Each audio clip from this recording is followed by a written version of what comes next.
Shalom, salam jumpa kembali dalam channel YouTube Klasis Timur Tengah Utara dalam program renungan Suara dari Jurang yang Dalam. Bersama saya, Ebenezer Samuel Alprekus Lida Maledo, mahasiswa Fakultas Teologi Universitas Kristen Artawacana Kupang, yang sedang melakukan praktek kolegium pastoral di Jemaat Bermata Jemaat Fatunisuan. Saat ini kita ada dalam perenungan bersama di bawah tema pengajaran keteladanan dengan dasar firman Tuhan yang terambil dari kitab Titus pasalnya yang kedua, ayatnya yang pertama hingga ayatnya yang ke-10. Sebelum itu mari kita sama-sama berdoa. Mari kita berdoa. Ya Bapa yang baik, kami anak-anak-Mu saat ini akan membaca dan merenungkan firman kebenaran-Mu. Engkau urapi kami, tutup bungkus kami, biarlah Roh Kudus-Mu bekerja di dalam kehidupan kami, agar kami dapat mengerti dan dapat melakukan di dalam kehidupan kami hari lepas hari ya Tuhan. Ampuni setiap dosa dan kesalahan kami, hanya di dalam anak-Mu Yesus Kristus kami datang dan berdoa kepada Bapa di sorga. Amin. Firman Tuhan yang akan menuntun kita dalam perenungan pada saat ini terambil dari kitab Titus pasalnya yang kedua, ayat yang pertama hingga ayat yang ke-10. Di bawah perikop kewajiban orang tua, pemuda, dan hamba. Ayatnya yang ke-7, dan jadikanlah dirimu sendiri suatu teladan dalam berbuat baik, hendaklah engkau jujur dan bersungguh-sungguh dalam pengajaranmu, sehat dan tidak bercela dalam pemberitaanmu, sehingga lawan menjadi malu, karena tidak ada hal-hal yang buruk yang dapat mereka sebarkan tentang kita. Demikian firman Tuhan. Bapa, Mama, dan jemaat Tuhan yang terkasih, pengajaran dan keteladanan merupakan dua hal yang tidak bisa dipisahkan satu dengan yang lain. Pengajaran bukan hanya tentang melalui ucapan, tetapi melalui praktek hidup yang sesuai dengan pengajaran yang kita ucapkan. Teori dan praktek mesti seimbang. Apa yang dikatakan, itu juga yang harus dilaksanakan. Jangan kita berbicara lebih banyak tetapi kerja sedikit, ataupun sebaliknya. Harus seimbang. Apalagi kita sebagai manusia lebih mudah belajar dari teladan dibandingkan teori dan kata-kata nasihat. Fenomena masyarakat sekarang mulai menggeser aktivitas yang awalnya dilakukan di dunia nyata. Sekarang kita beralih ke dunia maya karena teknologi digital. Teknologi digital juga membawa banyak perubahan di dalam hidup kita bermasyarakat. Tidak terkecuali dalam gereja dan kehidupan kita di dalam keluarga. Kuatnya arus perubahan ini mulai menggeser pola kehidupan dan kebenaran dan tujuan keluarga yang dibentuk Allah. Manusia semakin banyak kesibukan, persaingannya semakin tinggi, ego satu yang tidak mau kalah dengan yang lain. Dan itulah mulai terbentuk pribadi yang individualis atau yang mementingkan diri mereka sendiri. Di desa-desa hubungan kekerabatan dan kekeluargaan masih sangat erat dan sering nampak dalam ibadah-ibadah bersama, makan bersama, kerja bersama. Tetapi kalau kita melihat di kota-kota, pola kehidupan mereka masing-masing sibuk dengan dunia mereka sendiri. Sehingga tidak menutup kemungkinan kebersamaan bersama keluarga itu jarang terjadi. Ketika kadang-kadang anak bangun, orang tua sudah pergi ke kantor. Dan ketika orang tua pulang, anak-anak sudah tertidur.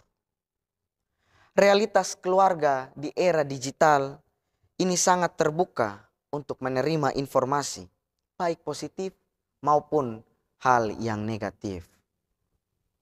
Termaksud bagi setiap anggota rumah tangga. Informasi yang positif membentuk perilaku yang baik. Sedangkan informasi yang negatif bisa membentuk perilaku yang buruk. Oleh sebab itu, setiap keluarga perlu dibekali dengan pengajaran yang benar dan nasihat agar setiap keluarga Kristen dapat menjaga kehidupan berimannya kepada Tuhan Yesus.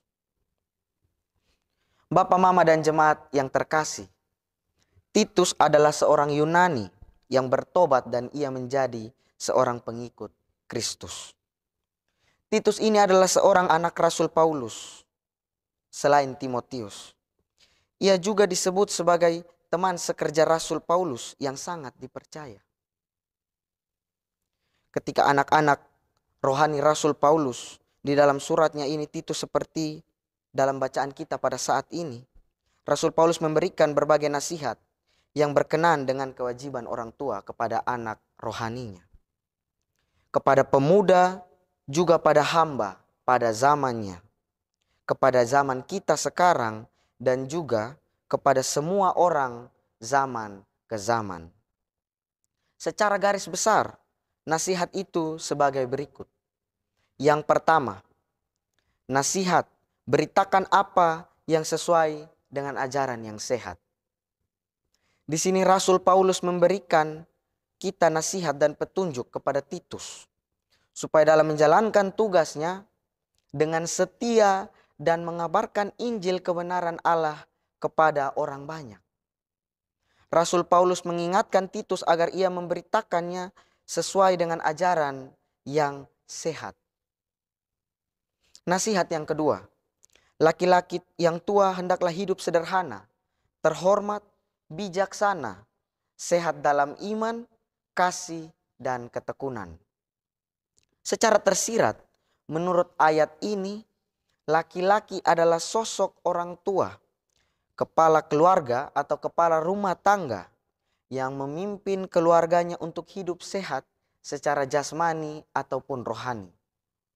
Sebagai kepala keluarga, harus memimpin anggota-anggota keluarganya untuk hidup sehat dalam iman dan dalam kasih Tuhan.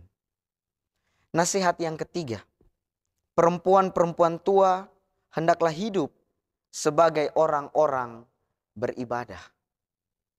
Ini menunjukkan pada perempuan yang lanjut umur dan memiliki banyak pengalaman. Mereka harus hidup sebagai orang-orang beribadah. Hidup yang pantas dan layak seperti orang-orang kudus. Menjaga kelakuan yang baik, tidak memfitnah, tidak menjadi penabur perselisihan, dan tidak menjadi penghasut. Supaya dengan itu mereka dapat melanjutkan kehidupan mereka dan mendidik perempuan-perempuan yang muda. Ini sama seperti seorang ibu. Tentunya dia harus menjadi contoh, terutama kepada anak perempuannya, dalam menjadi seorang ibu yang baik, seorang ibu yang takut akan Tuhan. Semua ibu tentu mengajarkan hal yang baik kepada anaknya. Namun selain ajaran, dia juga harus menjadi teladan bagi anaknya. Nasihat yang keempat, orang-orang muda supaya menguasai diri dalam segala hal dan jadikanlah dirimu suatu teladan dalam berbuat baik. Inilah kebiasaan orang-orang muda. Mereka cenderung tidak sabar dan mereka mudah untuk marah. Oleh karena itu, mereka harus dituntut dan dinasehati supaya tidak melakukan hal-hal itu. Mereka harus dengan dengar-dengaran, tidak keras hati, tidak keras kepala. Hal-hal seperti inilah yang akan membawa orang-orang muda kepada suatu kedamaian di hatinya. Hasilnya mungkin tidak akan dirasakan sekarang, tetapi nanti ke depan akan dirasakan secara langsung. Dan berdasarkan firman ini, Rasul Paulus mengingatkan kepada Titus supaya menjadi dan menjadikan dirinya sebagai teladan berbuat baik dalam segala hal. Memberi pengajaran itu perlu, namun juga perlu memberi teladan. Nasihat yang terakhir, hamba-hamba hendaklah taat kepada tuannya dalam segala hal dan berkenan kepada mereka. Juga jangan membantah. Hamba-hamba tidak boleh berpikir bahwa mereka adalah hamba manusia, sehingga mereka dibebaskan dari tugas melayani Allah. Para hamba harus mengetahui dan melakukan kewajiban mereka di bumi, namun dengan mata yang tertuju kepada Tuhan mereka. Bapa mama jemaat Tuhan yang terkasih, dalam nasihat ini, Paulus ingin Titus menjadi teladan yang baik bagi orang lain dalam berbuat baik. Rasul Paulus menasihati Titus sebagai anak rohaninya yang akan melanjutkan karya pelayanannya. Isi nasihat dapat dikelompokkan dalam 2 kategori, yakni aspek pengajaran dan aspek keteladanan. Kalau kita baca, ada sejumlah kata yang menunjukkan 2 hal ini. Kata yang terikat dengan pengajaran, yaitu ajaran yang sehat, cakap mengajarkan hal-hal yang baik, mendidik orang-orang muda, menasihati orang muda untuk menguasai diri dalam segala hal, dan lain sebagainya. Hal-hal yang terikat keteladanan adalah hidup sederhana, terhormat, bijaksana, tidak menjadi hamba anggur, suci, rajin mengatur rumah tangga, dan lain sebagainya. Jadi hamba yang taat, tidak berbantah, jangan curang, dan setia. Dengan demikian, kita dapat simpulkan bahwa pengajaran dan keteladanan merupakan 2 hal yang berkaitan erat. Di mana ada pengajaran, di situ ada teladan yang diberikan.